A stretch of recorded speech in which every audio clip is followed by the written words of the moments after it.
All right, fellow nerds, I am going to show you my graded comics. And so by graded, I mean they've been sent off to a professional grading company. The market leader is CGC, not necessarily the market favorite, but the market leader. And they assign a grade from 0 to 10. Realistically, it's 9.8 is the highest. So a low grade comic is like, you know, a 1 to a 4.5, right? And then a 5 to a 8.5 might be a mid, and then like a 9.0 up is a high grade or something like that, right? And they're put in a plastic slab, and they're, in theory, they're protected forever, and they're part of history. I like it. I don't have any high valuable comics. I mainly just like it because I like old stuff. And so the comics that are meaningful to me, that I like, I often will send them in on the cheapest plan possible because I don't want to pay a lot. I just want to protect them and have them be part of my collection for a long time. And most of these aren't necessarily super valuable, but they're worth money in my heart. So I'll let you look at them.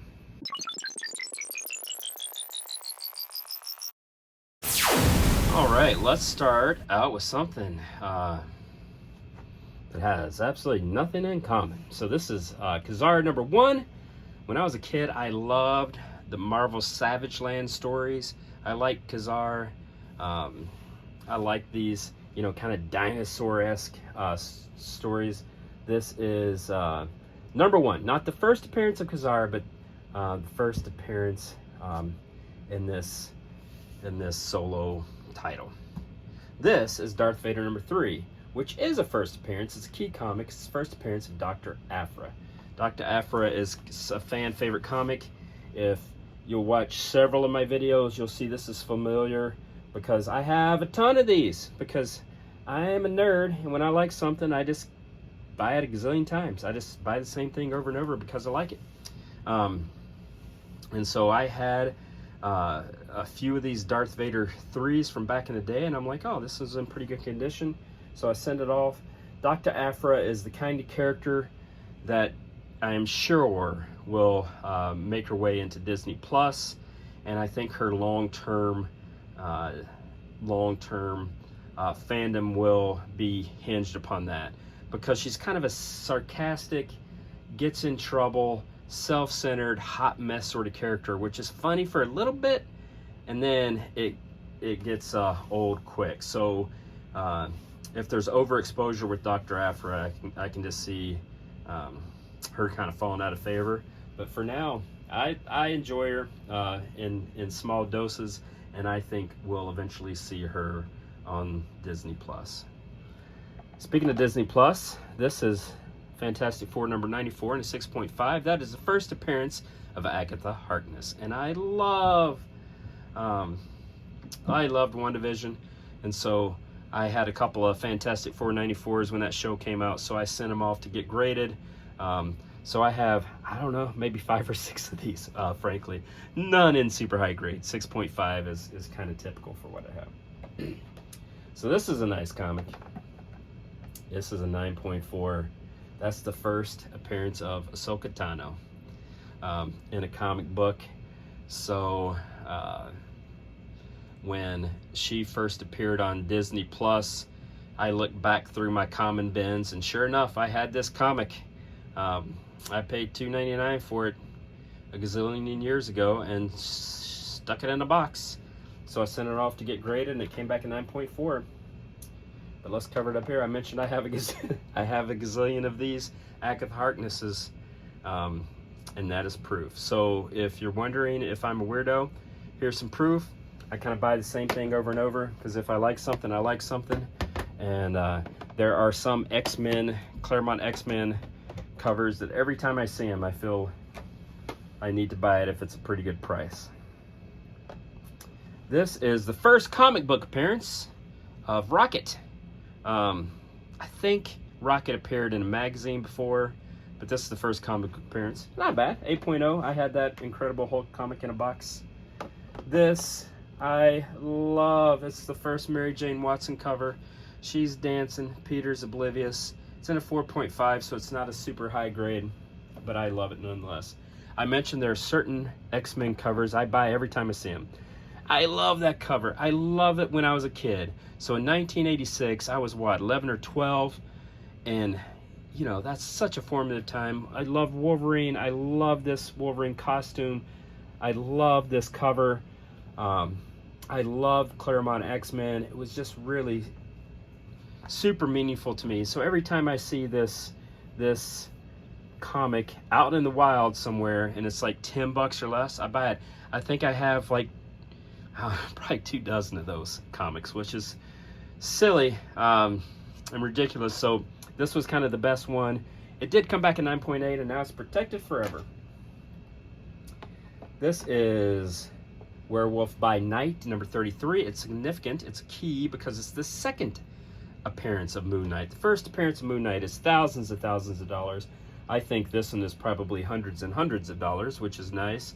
But it's not the first appearance. It is the second appearance. I happen to have this this comic, and when the show was announced, I sent it out to get graded, and it came back a 7.0, and so I'm happy with that, and now it's protected forever in theory, except that CGC cases are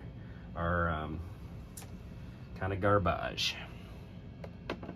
Not that I'm upset. This is Iron Man Annual number 10. I love this comic. When I was a kid, I was just about getting out of comics in 1989 because I had discovered girls, and I wasn't buying very many comics, but the Atlantis Attacks was kind of the last comics that I bought as a kid, and I liked that storyline. This is a great cover. If you see the Atlantis Attacks Omnibus, this is the cover that's on there.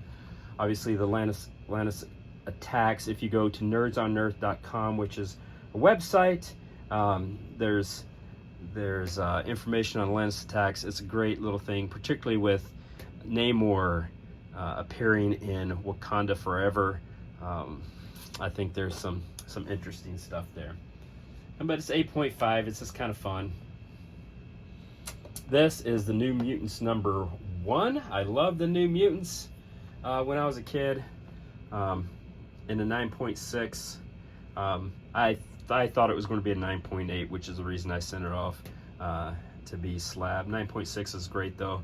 It's you know, New Mutants there's not a lot of value in those comics outside of the first appearance of Deadpool, which I was thankfully done with comics by all that nonsense of the 90s. Savage She-Hulk number 2. I just love that cover. She-Hulk's getting hit by a bus, so that's fun, and I thought I would get it. I think I have 3 full runs of Savage She-Hulk because I'm a weird, and that one looked pretty good at number 2, so I sent it off to get graded. I also have several Nova number 1s. This one come back in 9.2. I love Richard Rider. I love Nova. I love this series. I love how he would pop up, and then I loved it when he was in the New Warriors, that fantastic series, and then the Dan Abnett Annihilation and Annihilation Conquest are some of my favorite comics of all time. Oops. This is Defenders number 3. Nothing special about that other than it's just a great old comic. I like the Defenders. 7.5, kind of a mid-grade. Here's another mid-grade. This is a giant-sized creatures. I always just thought that was a fun. I don't think there's anything. There's no key appearances or first appearances. It was just kind of a team-up comic. This is Strange Tales featuring Warlock. I think this is when he turns into Magus, or I don't know. Warlock is a super weird, confusing character, but there you have it.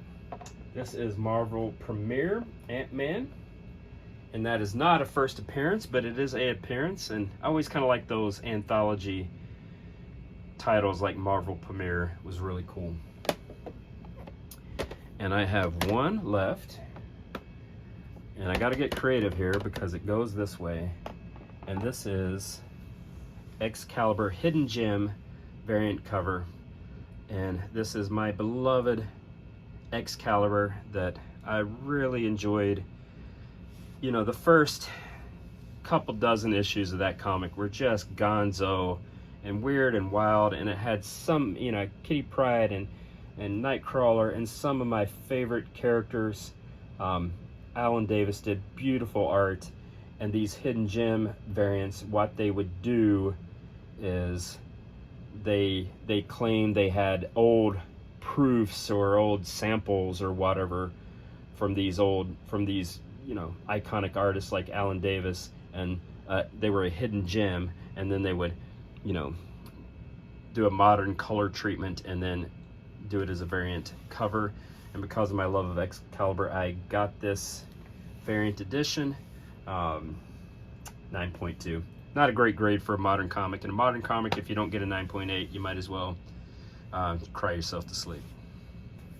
All right, there you have it. You won't necessarily see any super highly collectible stuff. These are just kind of the comics that I love. So you're just getting a window into the stuff that I like and my personal collection. But if you like that sort of thing, subscribe, follow along, do all those things that Google wants you to do. Yeah, I don't know how many followers I got, but one more would be fun. We could talk comics. All right, you take care. Bye.